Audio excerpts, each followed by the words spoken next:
1 second.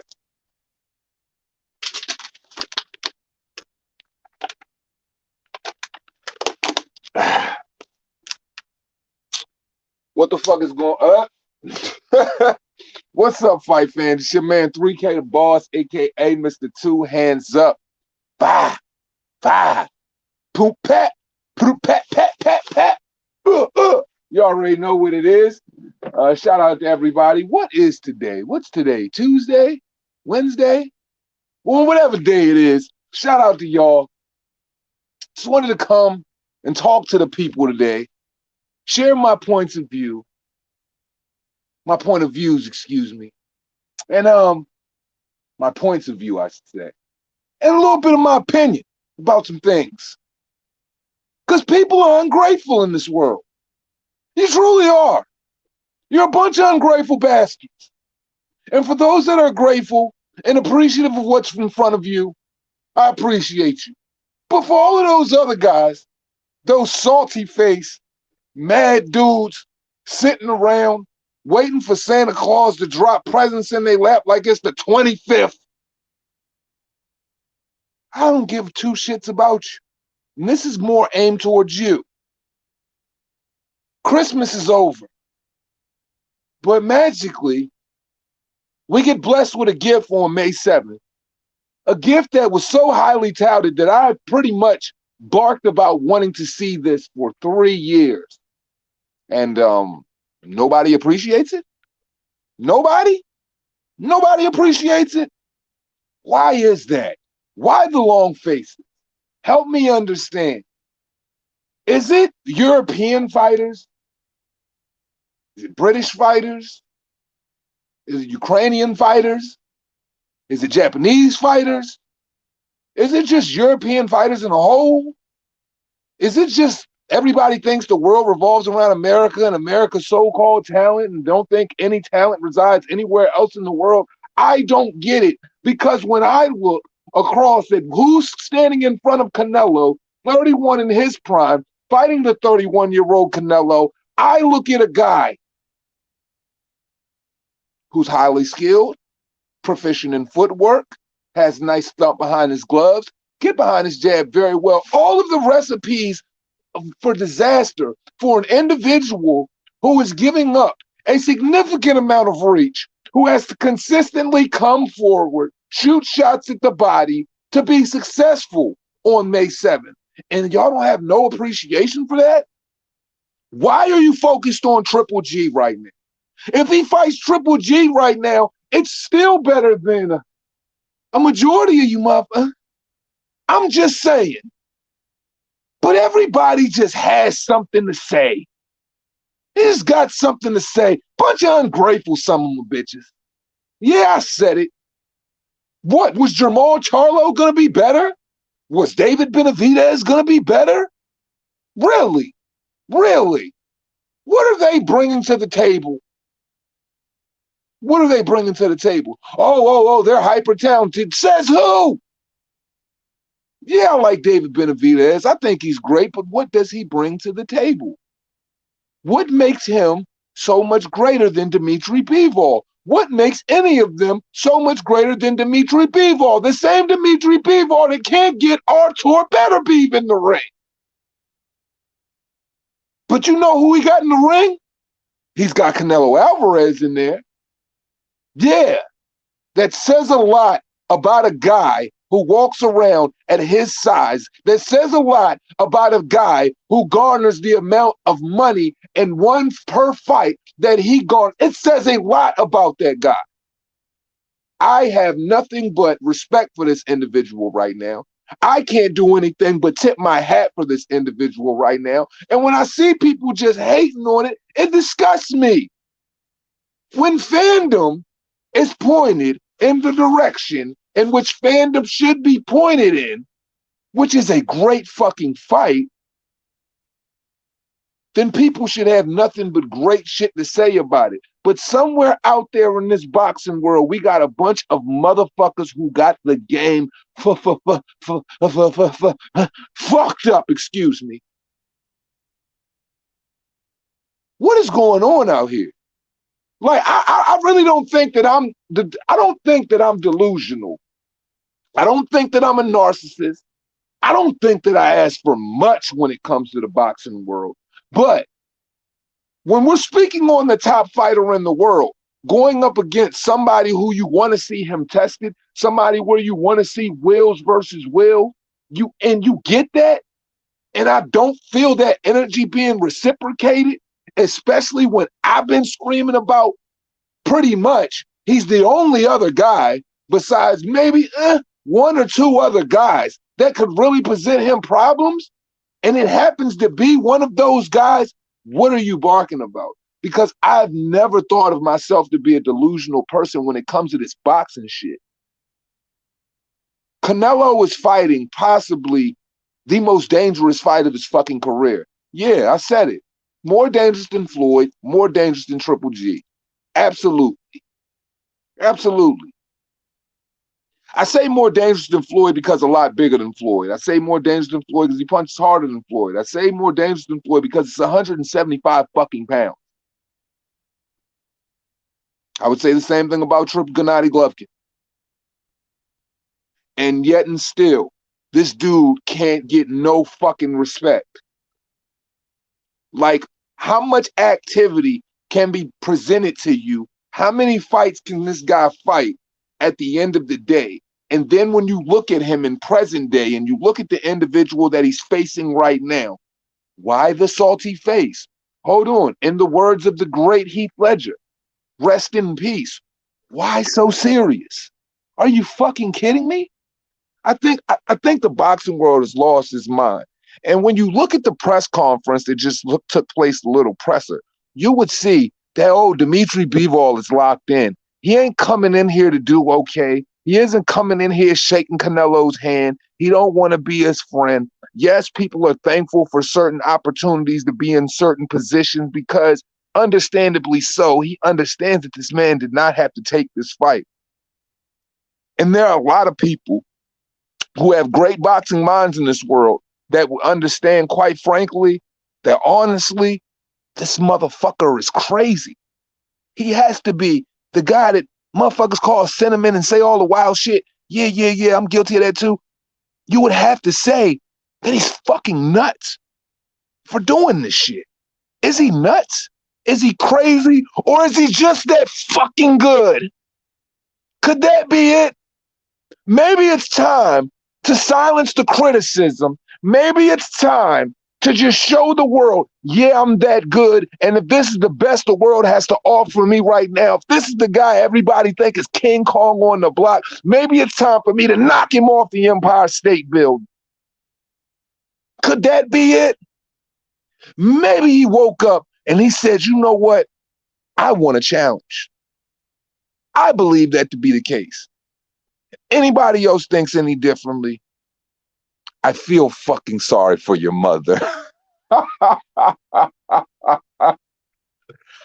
feel sorry for her because she raised a degenerate. You have no idea what's going on out here. You have no idea what's going on in the boxing world. You have no idea what skill, what poise, what power, what technique really looks like, because it's all right in front of you. And if you haven't done your homework, please go and do it. Because what Canelo is doing right now, I can't do anything but highly respect it. Prayer hands emojis, I respect it. Prayer hands emojis, I really fucking respect it. Clap hand emojis, I truly, truly, truly applaud it.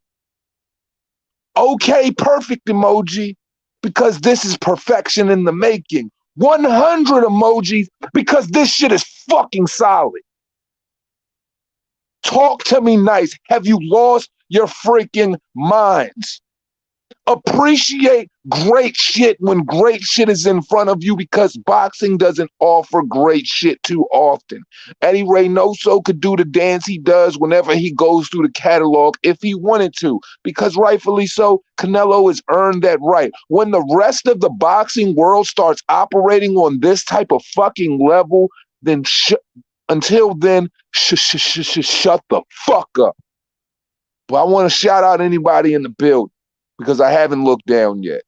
I'm sure somebody's in here. So shout out to the whole Reaper gang gang.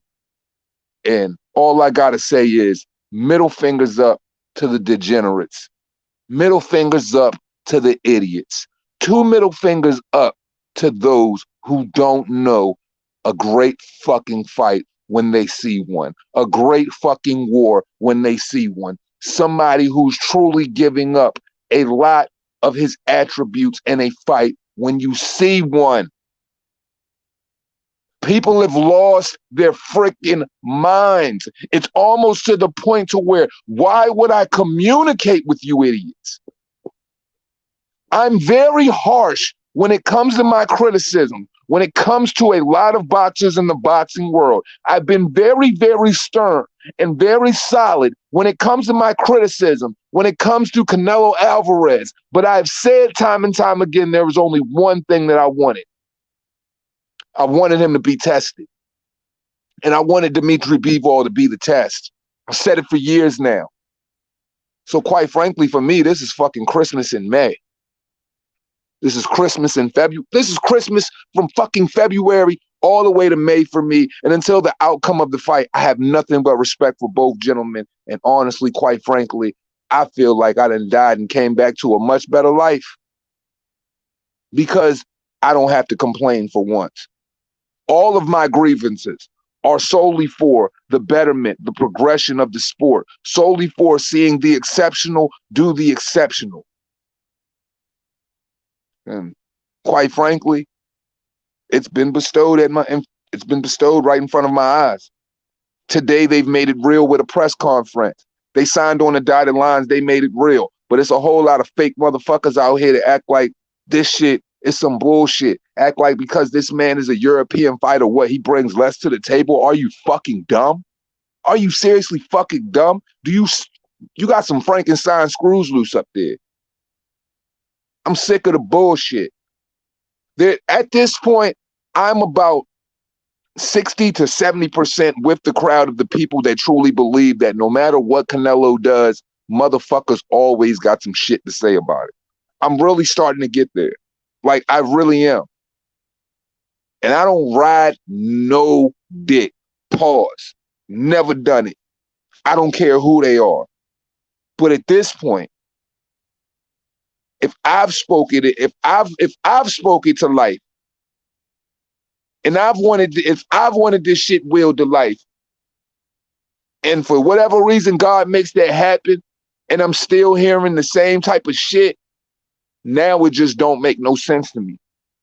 It doesn't make any sense to me. This dude just undisputed at 168, fighting Bivol at 175. Fighting Bivol at 175 when Bivol offered to go down to 168, then you're going to go back to 168, fight Triple G, and then you're going to, go for another fifth weight class? What else can be said?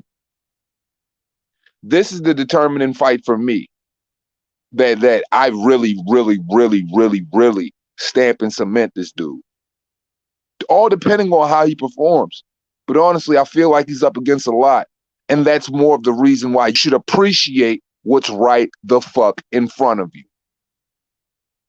What the hell is going on in boxing, man? Somebody talk to me. So let me go back. Peter Edwards, salute. Miguel, what it do? Sam Shaw, what's popping with you, bro? Chin Smoke, what's goody? Jeff, Big Chocolate, what's goody? Joe Boxer, what's goody? Toby, what's goody? Cal L was popping. Ricardo, salute. Remy, salute. Man, listen, man. I was in that chat, right? Watching the presser.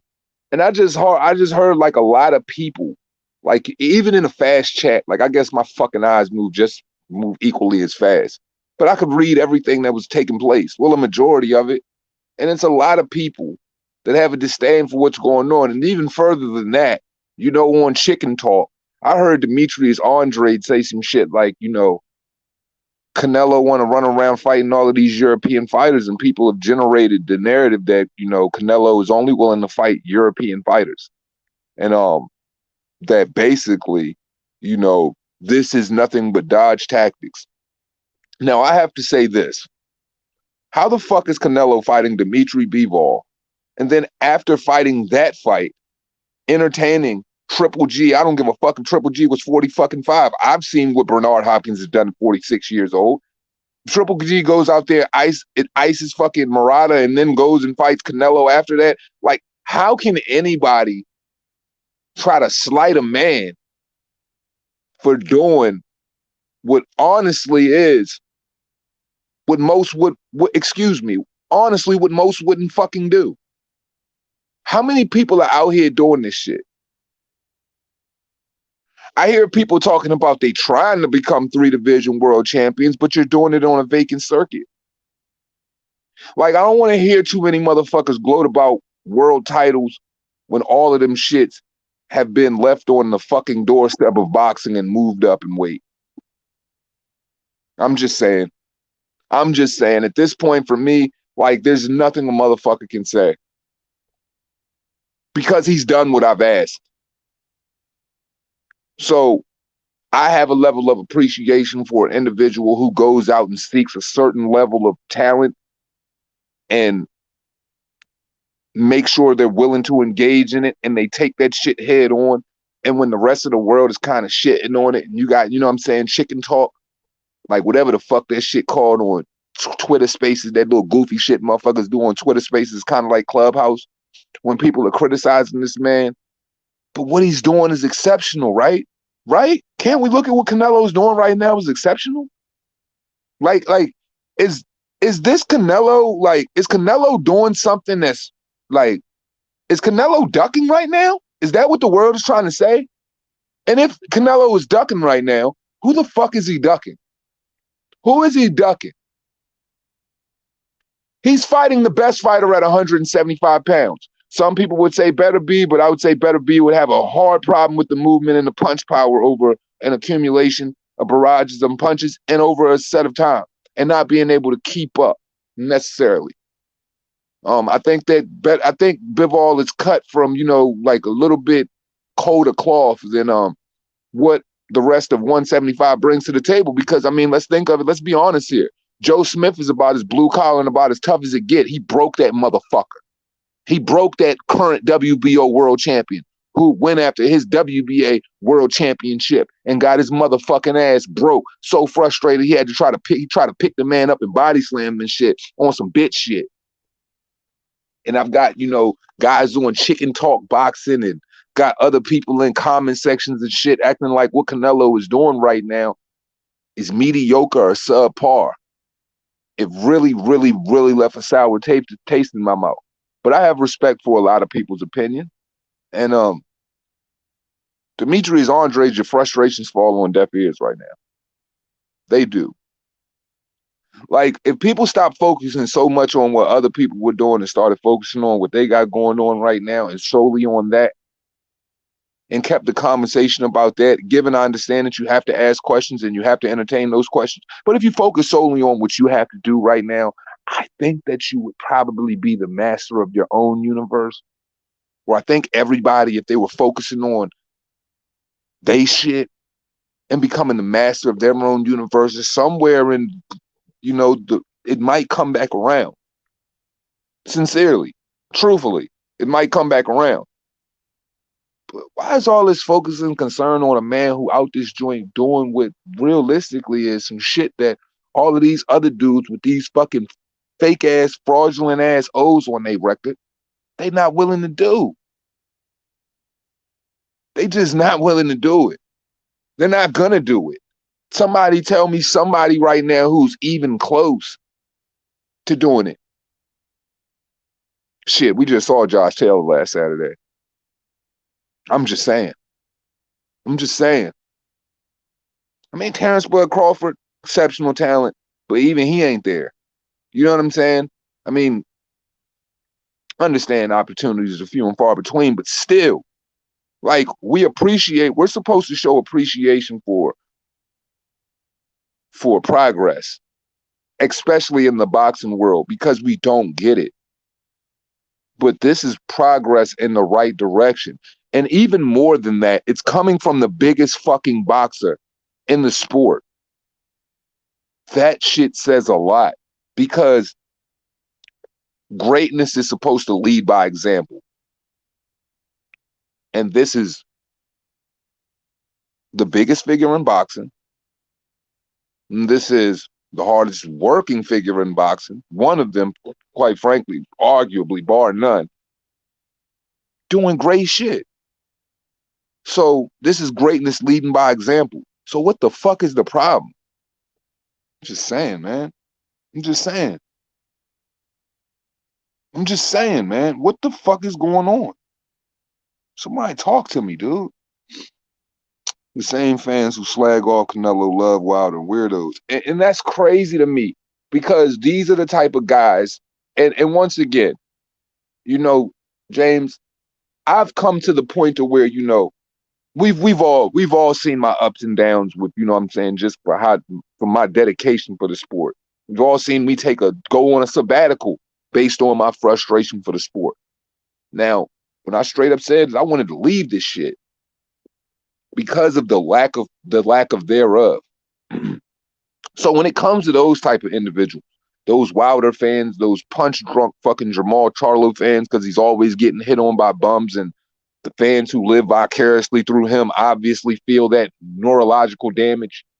Uh, I just tune those individuals out completely, because I don't think that they have what's supposed to be considered, excuse me, the best interest of boxing at heart. Because if you did, you would acknowledge shit like this. I mean, your boy, it's so crazy to me, right? Because remember when Marcus Brown fought Artur Beterbiev? You see how the legion of goofballs came out of nowhere when they actually thought that the premier boxing champion had a chance at unifying WBC, and IBF titles. Y'all remember that shit?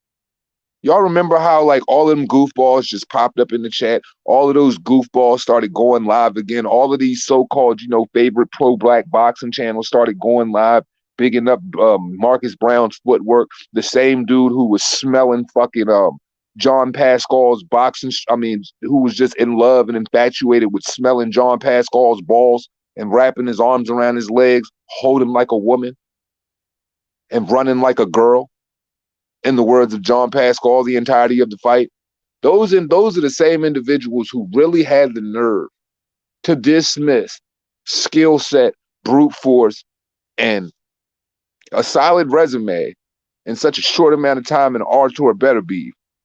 They completely dismissed all his skill set because they thought the footwork, the PBC brand on the label was going to come through and actually be successful in that fight. And the boy got beat to bloody fucking shit. He got beat to bloody shit. So you want to know what that just shows me? It shows me no matter what is going on in the sport of boxing, people are going to hype up the goofballs. People are going to hype up the guys that they know don't stand a chance at winning. So it just shows me there's always going to be a lopsided level of bias when it comes to people's interpretation of what's going on in the sport. Because I guess for some individuals, boxing is a movement. It isn't a call it down the middle and just respect both assets in the ring and both sets of skills, and whoever just prevails and comes out on top. I guess there isn't a level of care. I guess there isn't a level of respect for just that. It's about a certain type of movement. It's about a certain type of look in boxing and a certain type of promotional outfit who doesn't put forth any work. You know, I'm not even going to go political, but there's a solidarity in that goofy shit, apparently. But I'm just not jocking it anymore. I ain't going to entertain it. I'm just going to shit all the way on it. I'm talking about I'm going to shard on it. Poop emojis all day, everywhere. Big shit. I'm going to take a shit on your whole picnic, bro. I'm literally going to come wipe my ass and leave streaks all across your table, baby. Like your overweight cat who like to drag his ass across your kitchen floor. I'm going to wipe shart and shit all over your picnic table right next to your ribs, bitches. Because I just don't give two fucks anymore. You guys are embarrassing. Appreciation is key. Have some. Just have a teaspoon of it. Have a tablespoon of it. Matter of fact, take the whole fucking pitcher. Swallow that shit, choke on it, get drunk off of it. Get drunk off of appreciation. Because I'm fucking sick of you fucking morons. I truly am. They want to know who's the very best. Like the theme tunes. I'm all over these dudes, man. I'm all over these dudes. Pause, man. I'm really at the point to where it's like, man, look, man, my assault. I'm about to go like 2022 might be a very fun year for me to assault. Like I think it's time, guys, that we did a Premier Boxing Champions Milk Carton Click Part 2. I think we've had a couple of years since the first, PBC Milk Carton episode. So I think it might be time that we bring that back, considering how relevant it is right now. Because if we look at Premier Boxing Champions, I mean, shit, Chris Colbert talked a lot of shit. He talked a lot of shit. He got his ass beat by a 2-week stand-in. And he just didn't lose. He got his ass beat. So, and that tells me another thing, too. A guy who has fought on it's such a high level for such a long time. 56 wins, correct me if I'm wrong. 56 of them things, been doing it since he was 15, been fighting on a championship level since 21. 21. Like, we're doing a lot of criticizing of his nature and poking, taking shots or whatever. It's cool. I understand. Fans do fanboy, fangirl shit. Bitch shit, basically. But at the end of the day, the Chris Colberts of the world have been getting praised. The Jamal Charlos. Who else? Throw some names out there. Some microwave guys who've been getting praised at champions, and they really ain't shown you shit. Maybe it's time that you reserve your opinion and be like, look, man, most of these dudes haven't done anything. And it's time that we get back to the point to where we understand that, motherfuckers really got to get their chin tested. They really got to get that button push. We really got to see them under wobbly legs. We got to see them really perform under some sort of fire. Because here's the thing, and I can even speak on myself on this level. If we could demand Canelo be formed under pressure, under intensive heat, and walk through the fire, why are we kicking our feet up and letting these guys walk around with such a minuscule level of scrutiny? I'm lost. Because the criticism on Canelo, it's almost to the point now where even I see it to a certain extent. I really do. But these other guys, man, they the one, man. They're like the golden childs of boxing, man. Shout out to Eddie Murphy. Great fucking movie, by the way. We treat them like they're the golden child. How many world champions have they fought? How many? In a collective, they probably haven't even fought as many world champions as Canelo fought, from fucking probably 23 to 27. All of them. I'm just saying, hey, don't shoot the messenger. Just shoot the factorials. I'm just saying.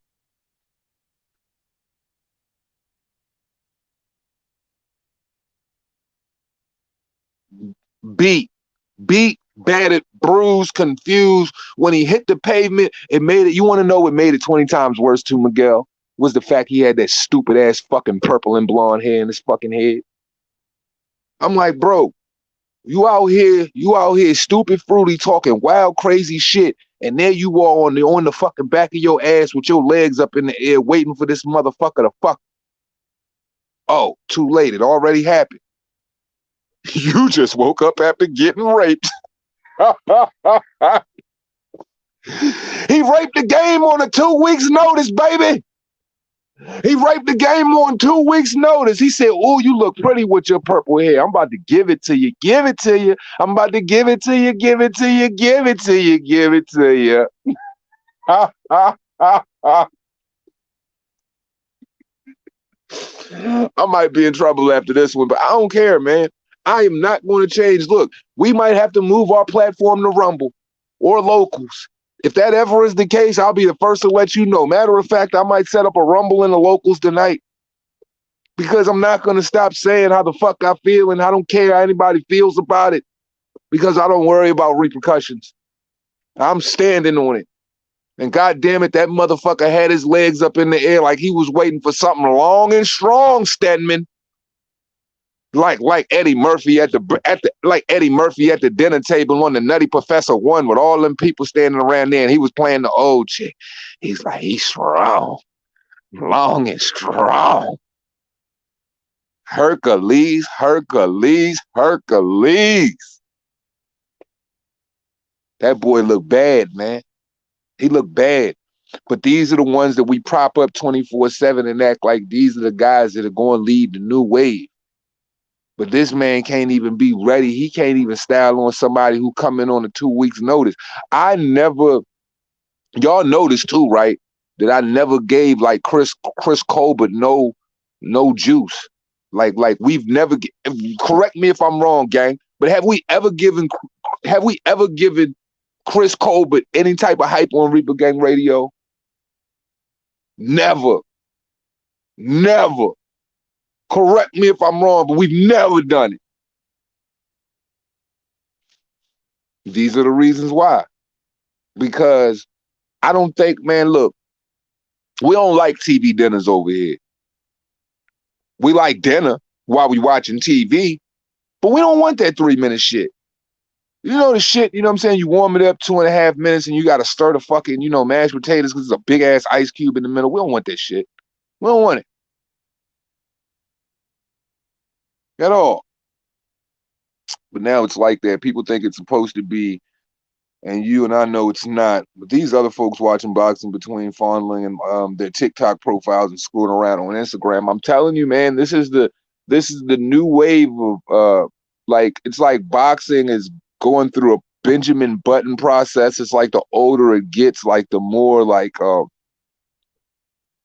the mind degenerates and becomes like, it's like they become more like infants in their, their thought process. It's like, like people don't really, it's like people, like, and this is the world we live in, people expect instant gratification. You go out here, you knock out a fucking bum, people want to praise you. You go out here, you fight somebody, people want to praise you immediately and shit like that. But then they want to shit on the guys who put in all of the hard work. And because of that instant gratification, people just think that the guys that are coming along should automatically just get a shot with you. The guys that are coming along should already be praised on a certain level. The guys that are coming along have already proved what they haven't really fucking proved. Like, imagine man, bro, like Marvin Hagler should be like a beacon for a bunch of young fighters to look at his career and look at the struggles of his career and go back to that consistently. And I'll always use Marvin Hagler as a beacon of light because the road that was traveled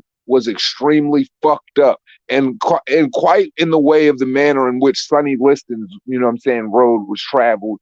And he had to get with the mob so he could, get the type of fights that he wanted, et cetera, et cetera. Like, people don't understand how many boxers, how many great fucking fighters came before these individuals and realistically put on the hard hats, put in a lot of the hard work, and really made boxing to where they could get these type of paydays and do less and receive so much more. But that's not the way it's supposed to be.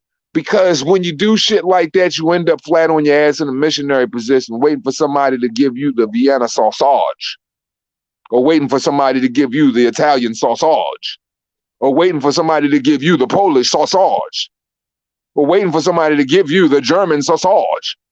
A little sauerkraut, just a little bit of sauerkraut too. You know what I mean? Or some hot mustard. But regardless of whatever. And constantly, I vocalize my opinion in the way in which I do because I try to save these motherfuckers from that shit. But motherfuckers don't understand. If you don't go through a process of, consistently getting better and taking on opponents that could consistently make you get better, you end up on the PBC milk carton. It's a lot of guys since 2018 who've been going through this road, have turned up missing, and we haven't seen them since. A lot of them are plotting retirement or suicide. I'm trying to save them from both. It's hard shit to do when you've gotten humiliated in such a way. Shit. Jared Hurd, they beat the bully right. Man, look, Jared Hurd, J-Rock Williams beat the bully right up out of that kid. And it hurts me to say it because he's a fucking DMV guy. God damn it. We better than this. We're better than this. If I've got to be the proper representation for my own hometown when it comes to talking this real shit, I'm more than happy to stand in front of the bullet because, God damn it, they beat the back foot in there. J-Rock beat the back foot out that motherfucker. He beat the front foot out of him and got that motherfucker skating on the back foot. And God damn it, K. Karoma got this motherfucker out here looking crazy. So all I'm saying is you see the trend and the lack of talent that these guys fight, and then they go out here and then they get humiliated, and look, it is what it is. But these are the guys that you want to prop up and throw them in front of a fucking bull. You want to throw him in front of a guy who is clearly seeing red, but he's poised as well. He has a high IQ as well. He really could thump you, hurt you as well. You're waiting for a payday to get humiliated and punished. That's what boxing isn't. Boxing shouldn't be about that. You shouldn't just be waiting for one payday. And you know what I'm saying? Like, realistically, let's not get it twisted. Caleb Plant will never be the fucking same again. And I'm going to tell you why. Because he stood in front of such of a fucking tall order and got his ass beat so goddamn bad that it's to the point to where, you get humiliated in front of your girl like that, your wife like that. And I mean, you got to run, that's a highlight reel knockout, B. Like, that shit got to be replayed for the rest of your life. I'm sure he would have went in with more preparation, with an understanding of, what the championship level of boxing really feels like instead of going out there and just getting completely and utterly humiliated. Because that motherfucker had pancakes between his ass, too. I'm just saying, hold the syrup, hold the sauce. I'm just saying. I just want some predators in the boxing world to hunt down the Ryan Garcia syndrome kid. Matter of fact, I want somebody to hunt down Ryan Garcia, take some baby powder, throw it in their hand, and just slap all shit out of them. And I just want to see the dust plume fly so high, and then so I could just record that shit in slow motion and run it back on Reaper Gang Radio, because that kid's a biatch. He's a bitch. He's a bitch, or he's just a straight up bitch. Any way you want to put it. With the SH or the BITCH, he's all of the above. And I say that by this, because it's funny to me how you try to take from fucking such a prominent gym, guys with such a prominent work rate, when I speak of Eddie Reynoso, when I speak of Canelo Alvarez, and you talk about them Eddie Reynoso didn't have time for you, bro. You were the fucking, you were the hottest thing on the block, 2019, 2020. You were the hottest thing on the block. Like your presence, your social media presence, and the way the boxing world try to hike you up, they put you above other individuals that were way more talented than you. The Devin Haney's of the world, the Teofimo Lopez of the world. You know what I mean? They put you above all of these guys. Oscar De La Hoya even said out of his fucking sick coke lockjaw left, hanging to the left, swinging to the left jaw, having ass mouth that. What did he say? God damn it. He said something about that Golden Boy should be more appreciative of having Golden Boy should be more appreciative of having Ryan Garcia, of something along those lines, than Ryan Garcia should be appreciative of Golden Boy. Not necessarily verbatim what I said, but it was along those lines. And my whole thing is this. When the boxing world is propping you up like this, and look, once again, heavy is the head that holds the crown, or wears the crown. And you run off and you're fucking going to the gym. You say you're going to be there at 12 and you're showing up at 2, according to Canelo. You're not disciplined. You stay here for 20 minutes at a time. And Canelo is making it very evident that he has time for these fighters. If Oscar Valdez can leave from one, jump from one trainer and then go to another, all in the span of one fight while transitioning to another weight class, and he can go out there and he can perform successfully, and Eddie Reynoso can give him a game plan to where he beats Miguel Burchelt no matter how he got it. I'm just speaking of the outcome of the fight and how he performed in the fight. That doesn't change. I mean, I would definitely think that if he's got time for Andy Ruiz, if he's got time for Canelo Alvarez, if he's got time for Oscar Valdez, he's got time for you as well. I don't believe all of you gentlemen are fighting at the same time. And I've been in several smaller gyms and I've watched the way other trainers work when it comes to the kids in the neighborhood, when it comes to amateur boxers or boxers on a professional level. There is always a timestamp for every fighter that is in the building.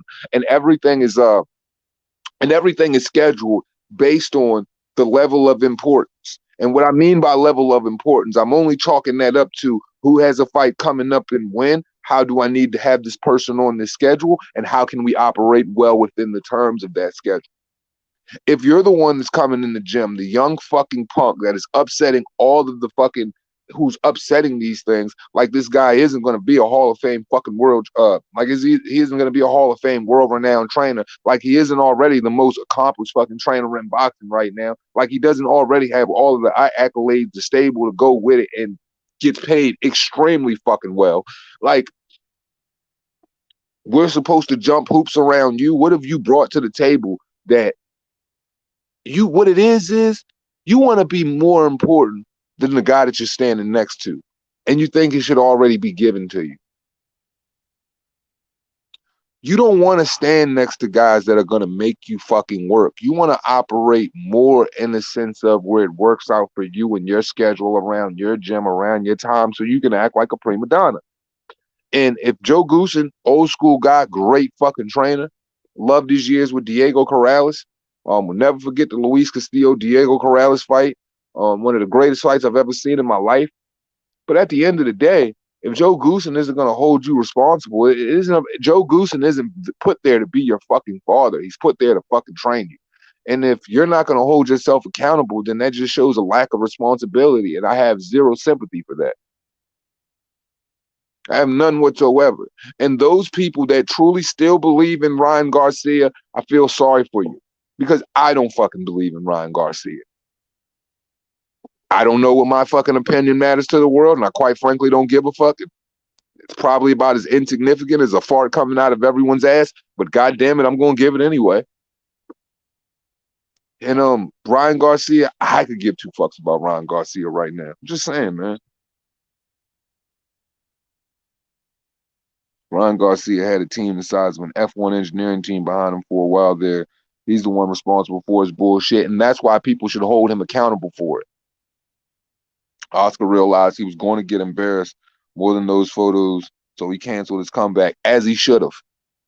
Yo, I've never heard of a fighter a day in my life ducking Javier Fortuna. God damn it. Has anybody ever heard of anybody ducking Javier Fortuna?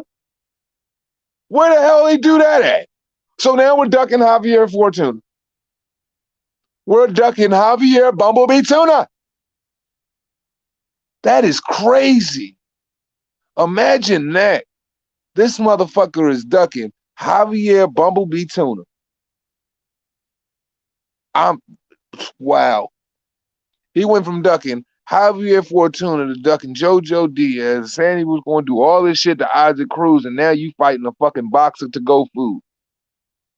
And what tripped me out is Emmanuel To-Go lost his debut. He's only got a total of, I believe, like 15 or 16 fights.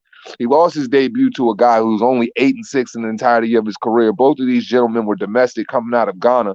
And on top of that, you know, this guy was nothing but a punching bag for, you know, guys up and coming in their career out of the total of the 16 fights that he's had. And literally, Emmanuel To-Go has fought absolutely nobody in his career. And he's coming off of 2 years of inactivity. So if that doesn't tell you anything about Ryan Garcia, I don't know what will. That should pretty much lay out everything you need to know about this guy. It tells me everything that I need to know. You're not locked in. You don't take this shit seriously. And it's funny to me how he tried to go out his way and criticize the gloves and all of that stuff and say there wasn't trouble in paradise and all of these things.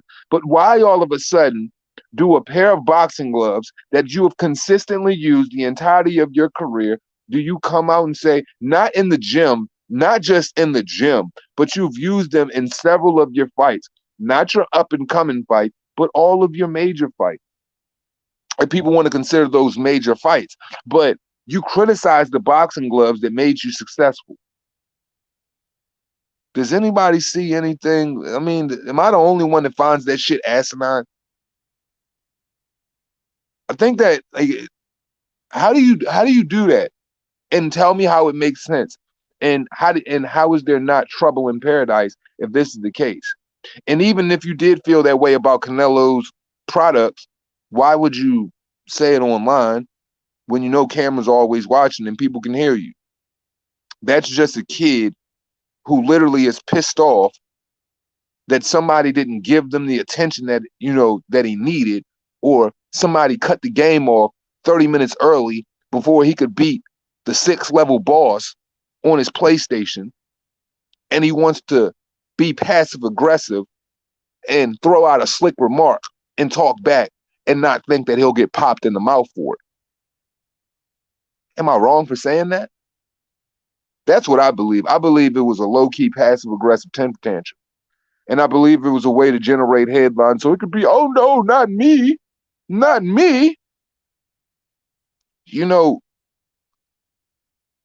young-minded people, and I feel like cowardice punk individuals have a way of using this divisive thing called social media and, just media in general to create narratives, to keep the headlines spicy. Because let's think about it truly. Has anybody thinking about Ryan Garcia versus Emmanuel take that shit to go?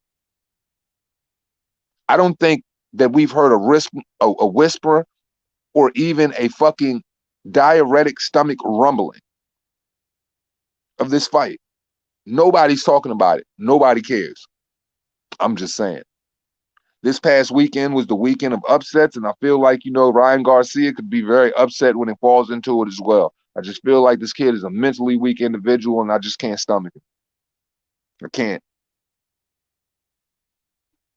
That's a high ball. Holy hell, Canelo versus Tyson Fury. Laugh out loud, Tyson Fury skeleton. Had to catch weight for Canelo to keep even. His fucking skeleton. That is funny as hell. Like, man, look, man. At the end of the day, like, Canelo is optimized. Like, Canelo walks around at around a light heavy for real. He walks around. I'm pretty like I can tell about his body type. He's walking around like naturally at around 180, 85. You know what I'm saying? Like, he's a pretty muscular cat, but he's just shorter. You know what I'm saying? He's just got a Wolverine style build. But man, like, he's doing major shit, bro. He's doing major shit, and I just respect it at this point, man. Like I told y'all for a very long time, I wanted this out of him so I could, properly grade him. Because for me personally, I've always felt like, once again, in his biggest moments, I haven't seen the best Canelo to where I could sit up there and say, yo, I could put him as one of the great ones, or I could say, where he resides amongst the Julio Caesars and so on and so forth. I haven't got that yet.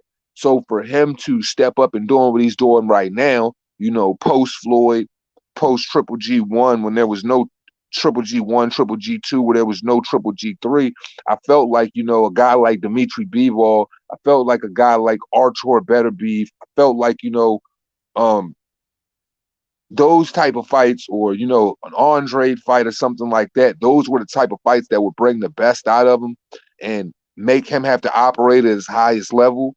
And if he doesn't, and if he makes it look easy, if he makes it look significantly easy, that's not taking away from Canelo, and that's no reason for anybody to dismiss the opposition. That's just because at that point he's just that fucking good, dude. You just got, like, look, if he washes Bivol in this fight, motherfuckers just got to chalk that shit up really to he's just that fucking good. Like, so I'm dead ass serious when I say, like, people should really and genuinely appreciate what's right in front of them, because you're not going to see it like this. 31 versus 31. Strength and speed versus strength and speed and footwork. Like, both of these gentlemen have extremely high IQs. what just really trips me out is when I think about it that Canelo went pro at 15. You know, Bivol is 19-0 with 11 KOs, and Canelo's got 56 fucking victories under his belt right now. That's insane. That's insane. If a motherfucker don't have appreciation for anything, understand this. Even if you feel as though Canelo has come up short in certain areas, even if you feel like Canelo didn't win the Lara fight, he fought the Lara fight. Even if you didn't feel like he won the Trout fight, he fought the Trout fight. He fought the Mayweather fight. He fought the Triple G fight. Whether you felt like he was trying to age out Triple G or not, you saw the outcome of the fight, and I really think that people really get it fucked up when we talk about certain fighters at certain ages, because I feel like this. You can get your ass beat by anybody.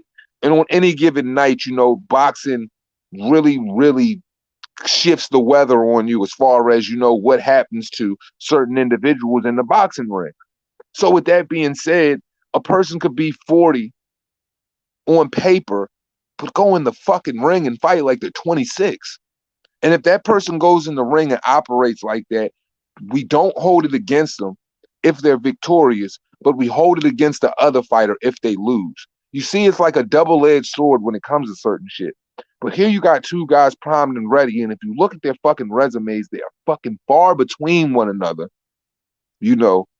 But just the work that's put in, when I look at Canelo and I look at Bivol and understanding they're the same age, you almost get this sense to when you think about it in a whole, where it's just like, you kind of feel like, it's like, damn, dude, Canelo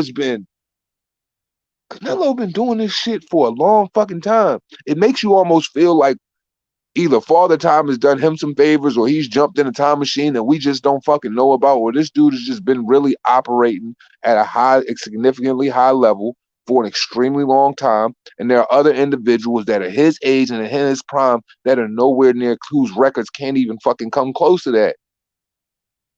Number of victories, numbers of time in the ring, like, yo, it's sensational. It's something that you just can't dismiss. So that, for me, all in all, is wow.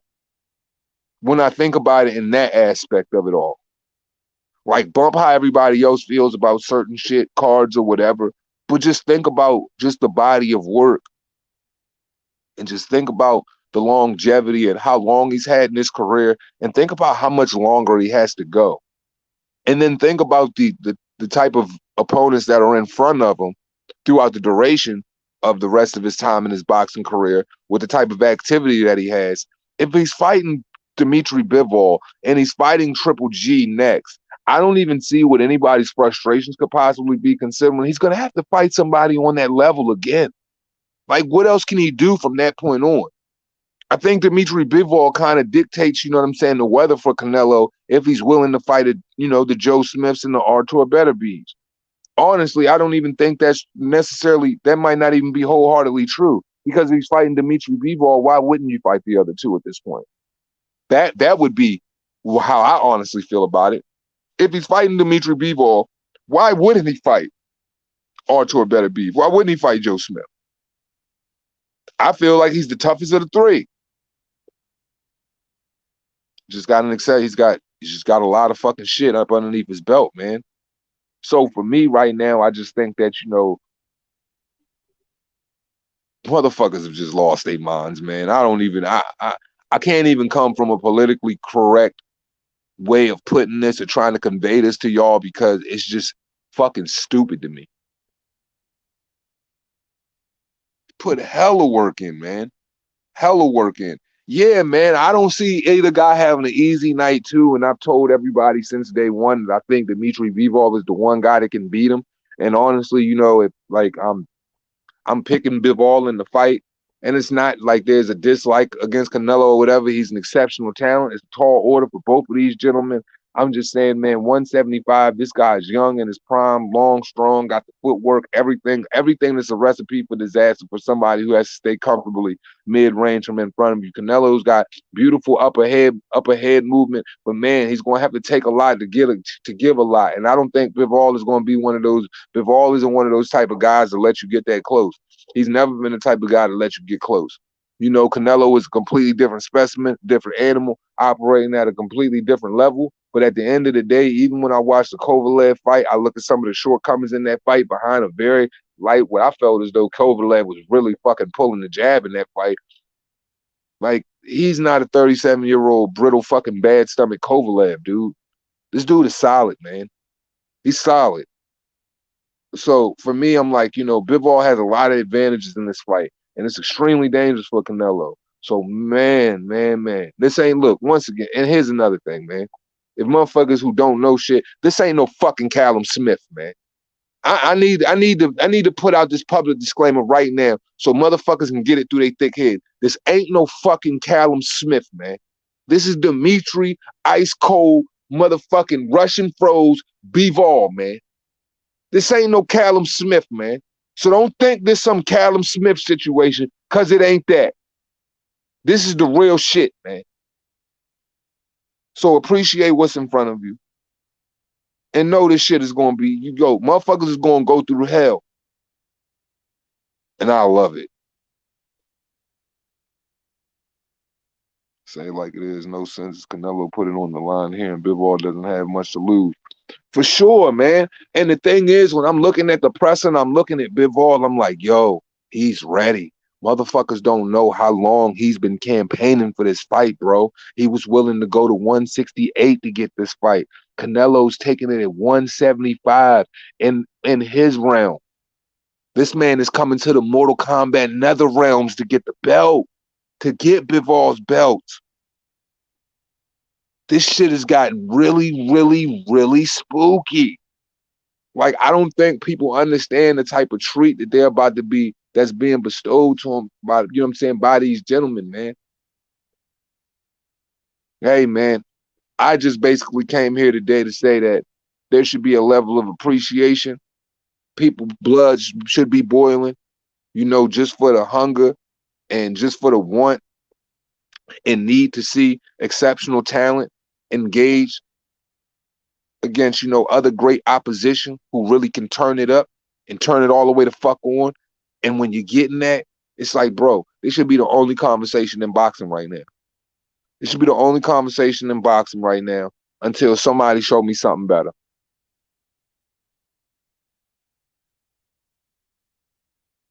Yo, like I said, if this dude knock out Bivol, bro, I'm gonna go fucking crazy. Like, there ain't nothing you can't say about this nigga, man. Like, but what are people gonna say? He juiced up? What you think they gonna say, Miguel? You think they gonna say this motherfucker juiced up or whatever the case may be? Like, man, bro, get that man his respect, dog. That's all I can say at the end of the day. Oh, I can say, well, I can't speak for anybody else. I'm my own man in my own skin. But I will say this, man, motherfucker can't tell me nothing about Canelo Alvarez if he knock out Dimitri Bivol. I mean that shit. And Bivol got a chin. And I ain't never seen Bivol, you know what I'm saying, like really, really rock like that. And Bivol had to deal with some heavy hands from Joe Smith, man. I don't think Canelo hit harder than Joe Smith. But yo, if he does that, man, motherfucker can't tell me nothing about Canelo Alvarez. You might see me waving a fucking green, red, and white flag and shit like that. Put on a fucking sombrero, a band, you know what I'm saying? Start rocking my bandana again like Julio Cesar fighting back in the day, you know what I'm saying? Like, it might turn different. Motherfuckers might say two hands done got fucking racially drafted to the Latino community. They might be like, we officially drafted two hands round one to the Latino community because the fucking, you know what I mean? Like, I'm going to give him his roses, bro. The roses is going to be real, man. The roses are going to be real because, yo, that shit wild as fuck to me. If he knocks that dude out, that shit'll be wild as fuck. Or if he dogs him, dog, if he dogs him, bro, oh my God, motherfucker can't tell me nothing about Canelo. Like I said, man, just y'all gonna see me on the podium, you know what I mean, shaking the commissioner's hand because I've officially, been drafted by the Latino community in the racial draft. I'm just saying, I was taking round one, pick one, based off of Canelo's, devastating knockout or, you know, very one-sided victory. I'm dead ass. I'm dead ass. You know what I'm saying? Matter of fact, I'm making fucking tacos tonight. No bullshit. No bullshit. No bullshit. That's crazy. I literally got the ground beef sitting in the sink right now. No bullshit. Corn tortillas, 7-layer dip. I'm ready to fucking go. But yeah, man. Like, yo, motherfuckers might see me waving the flag, B. They might see me waving the flag because, like I said, yeah, like only people who've really been around this channel for a significant amount of time who know how like this is, and I didn't just like say this fight. I wanted to see this fight like once or twice and nothing like that.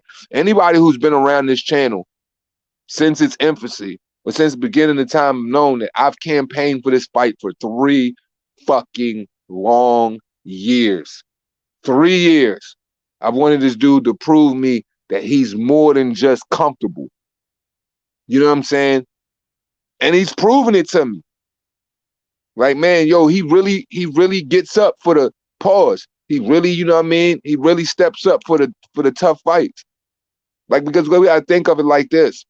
Regardless of whether it was the zone deal or the Premier Boxing Champions deal, there was a tough fight on either one of those cards. Jamal Charlo, tune up. David Benavidez, great fight, considering his offensive output and how he goes about his work. But I feel like the toughest fight out of all of the fights was Dimitri Bivol, hands down. Hands down. And I've asked for this shit for so long. For me to get it, I can't even put in words how happy I am. Because I honestly have not gotten shit that I've wanted to see in boxing in a very long time. I'm a very, very harsh and tough critic, dude. I'm a very, very harsh and tough critic, man. But that shit, that shit, that shit just changed everything for me, man. Like, yo, I got so much motherfucking content brewing. Like, I'm in such a creatively good place when it comes to just the sport and just or everything that's in a whole. Like, it don't get no better than this. Then I get to, you know what I'm saying, look forward to Dillian. Look, I got Dillian White versus Tyson Fury taking place on April 23rd. I've got Anthony Joshua versus Usyk Volume 2. That's a large realm of the unknown, even though I think Usyk got the upper hand. He got his number.